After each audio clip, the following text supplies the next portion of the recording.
Sobre todo vienen las infecciones respiratorias, las cuales se clasifican en altas y bajas.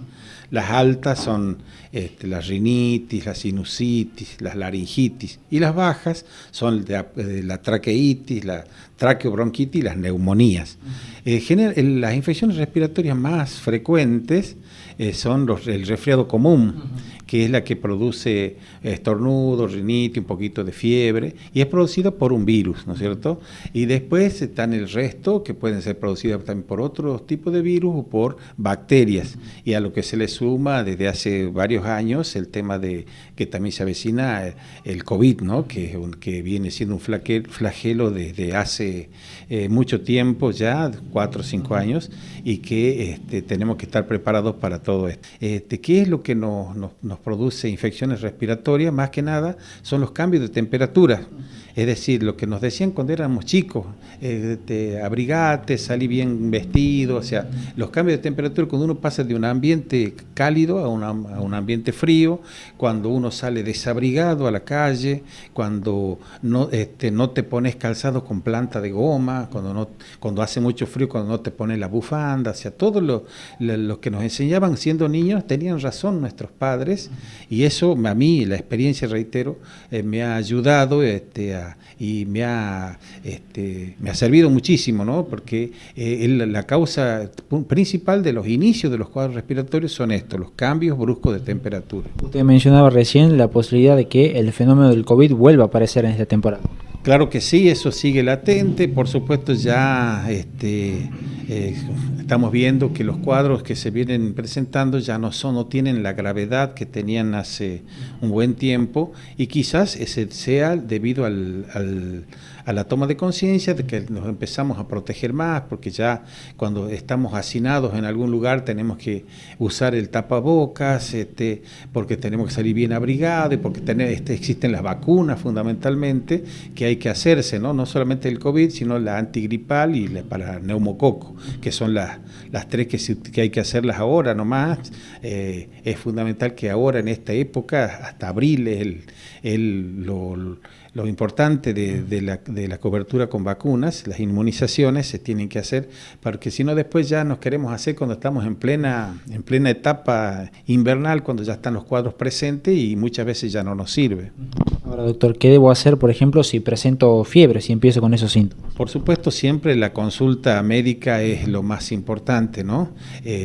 Siempre en nuestras casas disponemos para la temperatura, siempre cuando hay fiebre hay que combatirla, ¿no es cierto? Desde el vamos, ¿no es cierto? Tenemos que tomar paracetamol, porque puede ser un dengue, y los otros antifebriles están prohibidos, contraindicados. El ibuprofeno fundamentalmente, porque puede producir hemorragias, ¿no es cierto? Pues, porque es un agente antiplaquetario. Entonces tenemos que tomar las medidas que corresponden, como decíamos, reposo, tomar paracetamol, consultar al médico cuando vemos que la cosa ya no se puede controlar y hay signos de alarma, fundamentalmente cuando hay falta de aire, cuando nos duele mucho el cuerpo, nos duele mucho la cabeza, cuando nos mareamos, cuando nos incorporamos. Es decir, tenemos que tener signos de alarma que nos ayudan a saber en qué momento vamos a consultar al médico. Para bajar la temperatura no tiene que ser con agua fría, tampoco con agua caliente, sino que tiene que ser agua tibia, ¿no es cierto?, que sea agradable y que esté a una temperatura inferior a la que tiene el cuerpo, ¿no es cierto?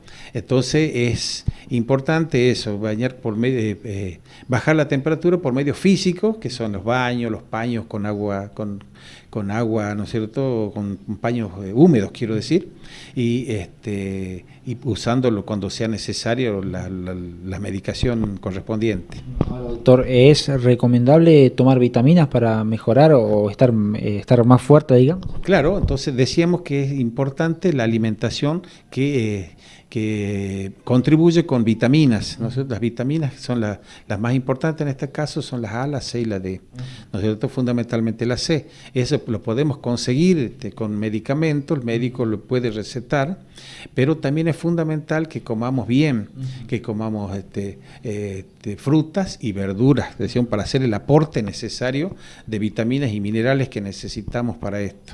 ¿Cómo se evitan los contagios en casa? Es importantísimo baño, la higiene de las manos y cuando estamos todos juntos, usar el tapaboca es lo más importante de mencionar, ¿no? Eso como prevención. Y reitero el tema de las vacunas, que estamos a tiempo justo para hacernos, fundamentalmente a las personas que tienen problemas, enfermedades, ¿no es cierto?, preexistentes, enfermedades de base, los diabéticos, los hipertensos, los que tienen alguna cardiopatía, alguna neoplasia, esos son los que se pueden complicar, ¿no es cierto? Entonces es importante que se pongan todas las vacunas, que concurran al hospital, al médico que los atiende, ya sea en el hospital o en la parte privada, para que les recomienden cómo tienen que hacer el calendario de vacunas para este año. Bien. Doctor, por último, a pesar de que las temperaturas han bajado, esto no significa que los casos de dengue hayan disminuido o que desaparezcan totalmente. Hemos notado en estos últimos días un leve descenso de los casos aquí en nuestra región. Sigue habiendo casos, muchos casos, pero ya no con la intensidad o con la cantidad que teníamos hace un par de semanas. O sea, la última semana hemos visto, quizás por el descenso de la temperatura, como bien dices, que han disminuido los casos.